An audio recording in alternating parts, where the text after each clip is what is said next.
Hi, everyone. This is Mrs. Hopkins, and we are going to read Chapter 10 of The Hunger Games by Suzanne Collins. I am reading with permission from Scholastic Publishing. So, Chapter 10 is the first chapter in the second part of the novel. The first part was the tributes, and the second part is called The Games. Okay, so Chapter 10. For a moment, the camera's hold on Peta's downcast eyes as what he says sinks in. Then I can see my face, mouth half open in a mix of surprise and protest, magnified on every screen as I realize me. He means me. I press my lips together and stare at the floor, hoping this will conceal the emotions starting to boil up inside of me. Oh, that is a piece of bad luck, says Caesar, and there's a real edge of pain in his voice. The crowd is murmuring in agreement. A few have even given agonized cries. It's not good, agrees Peta. Well, I don't think any of us can blame you. It'd be hard not to fall for that young lady, says Caesar. She didn't know. Peta shakes his head. Not until now. I allow my eyes to flicker up to the screen long enough to see that the blush on my cheeks is unmistakable. Wouldn't you love to pull her back out here and get a response? Caesar asks the audience. The crowd screams assent. Sadly, rules are rules, and Katniss Everdeen's time has been spent. Well, best of luck to you, Peter Malark, and I think I speak for all of Panem when I say our hearts go with yours. The roar of the crowd is deafening. Peta has absolutely wiped the rest of us off the map with his declaration of love for me. When the audience finally settles down, he chokes out a quiet "thank you" and returns to his seat. We stand for the anthem. I have to raise my head out of the required respect and cannot avoid seeing that every screen is now dominated by a shot of Peta and me, separated by a few feet that in the viewers' heads can never be breached. Poor, tragic us. But I know better. After the anthem, the tributes file back into the training center lobby and onto the elevators. I make sure to veer into a car that does not contain Peta. The crowd slows our entourages of stylists and mentors and chaperones, so we only have each other for company. No one speaks. My elevator stops to deposit 4 tributes before I am alone and then find the doors opening on the 12th floor. Peta has only just stepped from his car when I slam my palms into his chest. He loses his balance and crashes into an ugly urn filled with fake flowers. The urn tips and shatters into hundreds of tiny pieces. Peta lands in the shards and blood immediately flows from his hands. What was that for? He says aghast. You had no right! No right to go saying those things about me, I shout at him. Now the elevators open, and the whole crew is there. Effie, Haymitch, Cinna, and Portia. What's going on? Says Effie, a note of hysteria in her voice. Did you fall? After she shoved me, says Peta as Effie and Cinna help him up. Haymitch turns on me. Shoved him? This was your idea, wasn't it? Turning me into some kind of fool in front of the entire country? I answer. It was my idea, says Peta, wincing as he pulls spikes of pottery from his palms. Haymitch just helped me with it. Yes, Haymitch is very helpful. To you, I say. You are a fool, Haymitch says in disgust. Do you think he hurt you? That boy just gave you something you could never achieve on your own. He made me look weak, I say. He made you look desirable. And let's face it, you can use all the help you can get in that department. You were about as romantic as dirt until he said he wanted you. Now they all do. You're all they're talking about. The star-crossed lovers from District 12, says Haymitch. But we're not star-crossed lovers, I say. Haymitch grabs my shoulders and pins me against the wall. Who cares? It's all a big show. It's all how you're perceived. The most I could say about you after your interview was that you were nice enough, although that in itself was a small miracle. Now I can say you're a heartbreaker. Oh, how the boys back home fall longingly at your feet. Which do you think will get you more sponsors? The smell of wine on his breath makes me sick. I shove his hands off my shoulders and step away, trying to clear my head. Cinna comes over and puts his arm around me. He's right, Katniss. I don't know what to think. I should have been told so I didn't look so stupid. No, your reaction was perfect. If you'd known, it wouldn't have read as real, says Portia. She's just worried about her boyfriend, says Peeta gruffly, tossing away a bloody piece of the urn. My cheeks burn again at the thought of Gale. I don't have a boyfriend. Whatever, says Peeta, but I bet he's smart enough to know a bluff when he sees it. Besides, you didn't say you loved me, so what does it matter? The words are sinking in, my anger fading. I'm torn now between thinking I've been used and thinking I've been given an edge. Haymitch is right. I survived my interview, but what was I really? A silly girl spinning in a sparkling dress, giggling. The only moment of any substance I had was when I talked about Prim. Compare that with Thresh, his silent, deadly power, and I'm forgettable. Silly and sparkly and forgettable. No, not entirely forgettable. I have my 11 in training. But now Peeta has made me an object of love, not just his. To hear him tell it, I have many admirers, and if the audience really thinks we're in love, I remember how strongly they responded to his confession. Star-crossed lovers. Haymitch is right. They eat that stuff up in the Capitol. Suddenly, I'm worried that I didn't react properly. After he said he loved me, did you think I could be in love with him too? I asked. I did, said Portia. The way you avoided looking at the cameras, the blush. The others chime in, agreeing. You're golden, sweetheart. You're going to have sponsors lined up around the block, says Haymitch. I'm embarrassed about my reaction. I force myself to acknowledge Peeta. I'm sorry I shoved you. Doesn't matter, he shrugs, although it's technically illegal. Are your hands okay? I ask. They'll be all right, he says. In the silence that follows, delicious smells of our dinner waft in from the dining room. Come on, let's eat, says Haymitch. We all follow him to the table and take our places. But then Peeta is bleeding too heavily and Portia leads him off for medical treatment. We start the cream and rose petal soup without them. By the time we've finished, they're back. Peeta's hands are wrapped in bandages. I can't help feeling guilty. Tomorrow we will be in the arena. He has done me a favor and I have answered with an injury. Will I never stop owing him? After dinner, we watch the replay in the sitting room.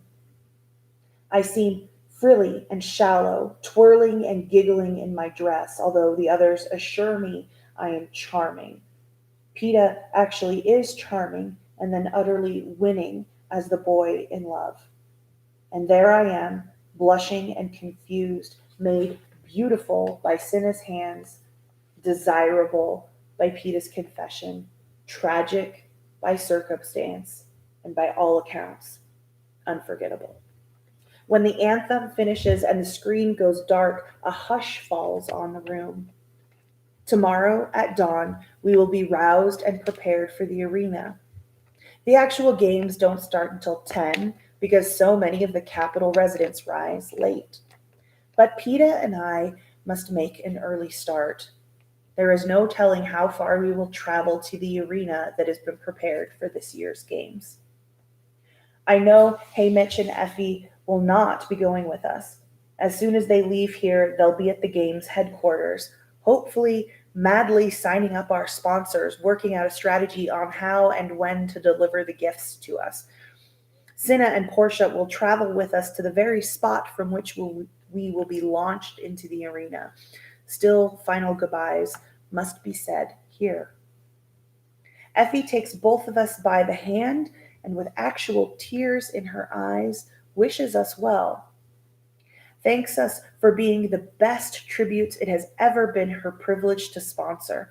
And then, because it's Effie, and she's apparently required by law to say something awful, she adds, I wouldn't be at all surprised if I finally get promoted to a decent district next year.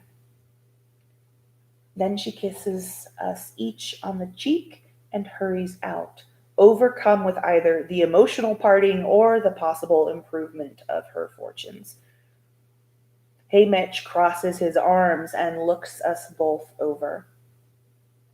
Any final words of advice? Asks Peta. When the gong sounds, get the hell out of there. You're neither of you up to the bloodbath at the cornucopia. Just clear out, put as much distance as you can between yourselves and the others, and find a source of water, he says. Got it? And after that, I ask. Stay alive, says Haymitch. It's the same advice he gave us on the train, but he's not drunk and laughing this time, and we only nod. What else is there to say? When I head to my room, Peta lingers to talk to Portia. I'm glad. Whatever strange words of parting we exchange can wait until tomorrow. My covers are drawn back, but there is no sign of the red-headed Avox girl.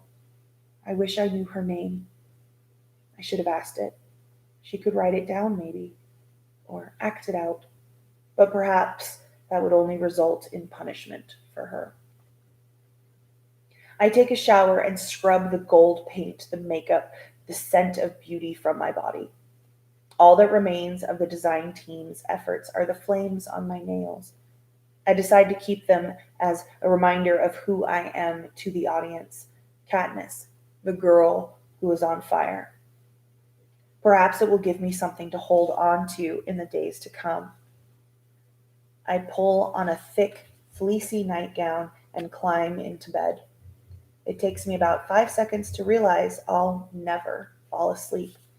And I need sleep desperately because in the arena, every moment I give in to fatigue will be an invitation to death. It's no good. 1 hour, 2, 3 pass, and my eyelids refuse to get heavy. I can't stop trying to imagine exactly what terrain I'll be thrown into. Desert? Swamp? A frigid wasteland? Above all, I am hoping for trees, which may afford me some means of concealment and food and shelter. Often there are trees because barren landscapes are dull and the games resolve too quickly without them. But what will the climate be like? What traps have the game makers hidden to liven up the slower moments? And then there are my fellow tributes. The more anxious I am to find sleep, the more it eludes me. Finally, I am too restless to even stay in bed. I pace the floor, heart beating too fast, breathing too short. My room feels like a prison cell. If I don't get air soon, I'm going to start to throw things again. I run down the hall to the door to the roof. It's not only unlocked, but ajar. Perhaps someone forgot to close it, but it doesn't matter. The energy field enclosing the roof prevents any departure. Excuse me. The energy field enclosing the roof prevents any desperate form of escape. And I'm not looking to escape, only to fill my lungs with air. I want to see the sky and the moon on the last night that no one will be hunting me. The roof is not lit at night, but as soon as my bare feet reach its tiled surface, I see his silhouette, black against the lights that shine endlessly in the Capitol. There's quite a commotion going on down in the streets, music and singing and car horns, none of which I could hear through the thick glass window panels in my room. I could slip away now without him noticing me. He wouldn't hear me over the din. But the night air's so sweet I can't bear returning to that stuffy cage of a room. And what difference does it make, whether we speak or not? My feet move soundlessly across the tiles. I'm only a yard behind him when I say, "You should be getting some sleep." He starts but doesn't turn. I can see him give his head a slight shake. I didn't want to miss the party. It's for us, after all. I come up beside him and lean over the edge of the rail. The wide streets are full of dancing people. I squint to make out their tiny figures in more detail. Are they in costume? Who could tell? Peta answers, with all the crazy clothes they wear here. Couldn't sleep either? Couldn't turn my mind off, I say. Thinking about your family? He asks. No, I admit a bit guiltily. All I can do is wonder about tomorrow, which is pointless, of course. In the light from below, I can see his face now, the awkward way he holds his bandaged hands. I'm really sorry about your hands. It doesn't matter, Katniss, he says. I've never been a contender in these games anyway. That's no way to be thinking, I say. Why not? It's true. My best hope is to not disgrace myself, and he hesitates. And what? I say. I don't know how to say it exactly, only I want to die as myself. Does that make any sense? He asks. I shake my head. How could he die as anyone but himself? I don't want them to change me in there, turn me into some kind of monster that I'm not. I bite my lip, feeling inferior. While I've been ruminating on the availability of trees, Peta has been struggling with how to maintain his identity, his purity of self. Do you mean you won't kill anyone? I ask. No. When the time comes, I'm sure I'll kill just like everybody else. I can't go down without a fight.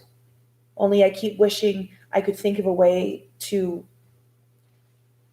show the Capitol they don't own me, that I'm more than just a piece in their games, says Peta. But you're not, I say. None of us are. That's how the games work. Okay, but within that framework, there's still you, there's still me, he insists. Don't you see? A little, only, no offense, but who cares, Peta? I say. I do. I mean, what else am I allowed to care about at this point? He asks angrily. He's locked those blue eyes on mine now, demanding an answer. I take a step back. Care about what Haymitch said about staying alive? Peta smiles at me, sad and mocking. Okay, thanks for the tip, sweetheart. It's like a slap in the face. His use of Haymitch's patronizing endearment. Look, if you want to spend the last hours of your life planning some noble death in the arena, that's your choice. I want to spend mine in District 12. Wouldn't surprise me if you do, says Peta. Give my mother my best when you make it back, will you? Count on it, I say. Then I turn and leave the roof. I spend the rest of the night slipping in and out of a doze, imagining the cutting remarks I will make to Peeta Mellark in the morning. Peeta Mellark. We will see how high and mighty he is when he's faced with life and death. He'll probably turn into one of those raging beast tributes, the kind that tries to eat someone's heart after they've killed them. There was a guy like that a few years ago from District 6 called Titus. He went completely savage, and the game makers had to have him stunned with electric guns to collect the bodies of the players he killed before he ate them. There are no rules in the arena, but cannibalism doesn't play well with a capital audience, so they tried to head it off. There was some speculation that the avalanche that finally took Titus out was specifically engineered to ensure the victor was not a lunatic. I don't see Peeta in the morning. Cinna comes to me before dawn, gives me a simple shift to wear, and guides me to the roof. My final dressing and preparation will be done in the catacombs under the arena itself. A hovercraft appears out of thin air, just like the one did in the woods the day I saw the red-headed Avox girl captured, and a ladder drops down. I place my hands and feet on the lower rungs, and instantly it's as if I'm frozen. Some sort of current glues me to the ladder while I'm lifted safely inside. I expect the ladder to release me then, but I'm still stuck when a woman in a white coat approaches me carrying a syringe. This is your tracker, Katniss. The stiller you are, the more efficiently I can place it, she says. Still? I'm a statue. But that doesn't prevent me from feeling the sharp stab of pain as the needle inserts the metal tracking device deep under the skin on the inside of my forearm. Now the game makers will always be able to trace my whereabouts in the arena. Wouldn't want to lose a tribute. As soon as the tracker's in place, the ladder releases me. The woman disappears and Cinna is retrieved from the roof. An Avox boy comes in and directs us to a room where breakfast has been laid out. Despite the tension in my stomach, I eat as much as I can, although none of the delectable food makes any impression on me. I'm so nervous I could be eating coal dust. The one thing that distracts me at all is the view from the windows as we sail over the city and then to the wilderness beyond. This is what birds see. Only they're free and safe, the very opposite of me. The ride lasts about half an hour before the windows black out, suggesting that we're nearing the arena. The hovercraft lands, and Cinna and I go back to the ladder, only this time it leads down into a tube underground, into the catacombs that lie beneath the arena. We follow instructions to my destination, a chamber for my preparation. In the capital, they call it the launch room. In the districts, it's referred to as the stockyard, the place animals go before slaughter. Everything is brand new. I will be the first and only tribute to use this launch room. The arenas are historic sites preserved after the games, popular destinations for capital residents to visit, to vacation. Go for a month, rewatch the games, tour the catacombs, visit the sites where the deaths took place. You can even take part in reenactments. They say the food is excellent. I struggle to keep my breakfast down as I shower and clean my teeth. Cinna does my hair in my simple trademark braid down my back. Then the clothes arrive, the same for every tribute.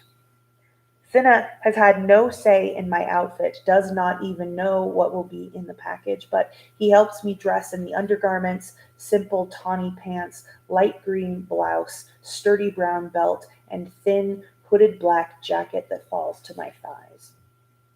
The material in the jacket's design, oops, I forgot the accent. The material in the jacket's designed to reflect body heat. Expect some cool nights, he says. The boots, worn over skin tight socks, are better than I could have hoped for. Soft leather, not unlike my ones at home. They have a narrow, flexible rubber sole with treads, though. Good for running. I think I'm finished when Cinna pulls the gold Mockingjay pin from his pocket. I had completely forgotten about it. Where did you get that? I ask. Off the green outfit you wore on the train, he says. I remember now, taking it off my mother's dress, pinning it to the shirt. It's your district token, right? I nod, and he fastens it on my shirt. It's it barely cleared the review board. Some thought the pin could be used as a weapon, giving you an unfair advantage, but eventually they let it through, says Cinna. They eliminated a ring from the District 1 girl, though. If you twisted the gemstone, a spike popped out. Poisoned one. She claimed she had no knowledge the ring transformed, and there was no way to prove she did, but she lost her token. There, you're all set. Move around. Make sure everything feels comfortable. I walk, run in a circle, swing my arms about. Yes, it's fine. Fits perfectly. Then there's nothing to do but wait for the call, says Cinna.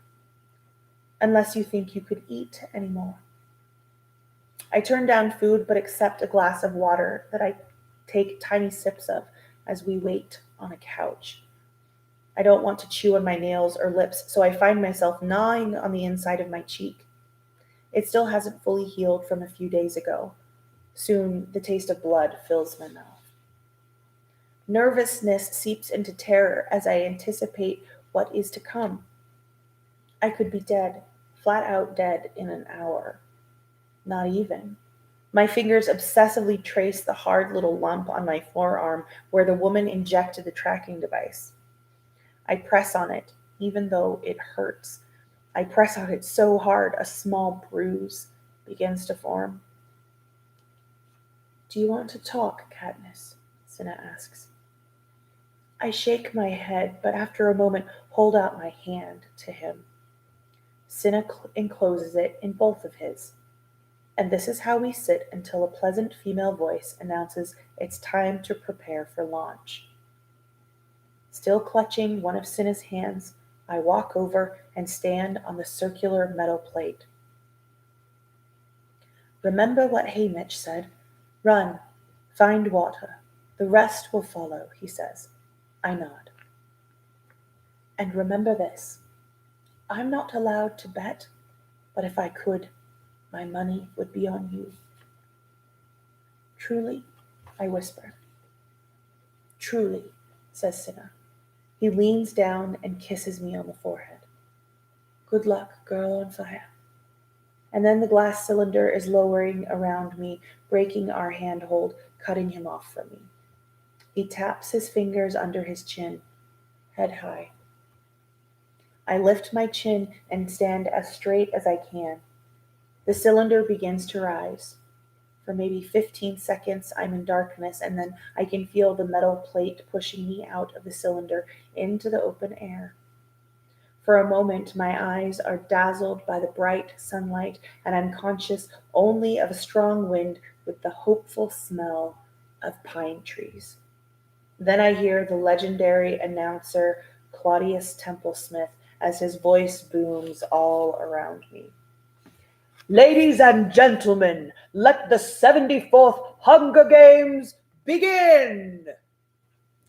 And that is the end of chapter 10. Chapter 11 will be coming soon. Bye!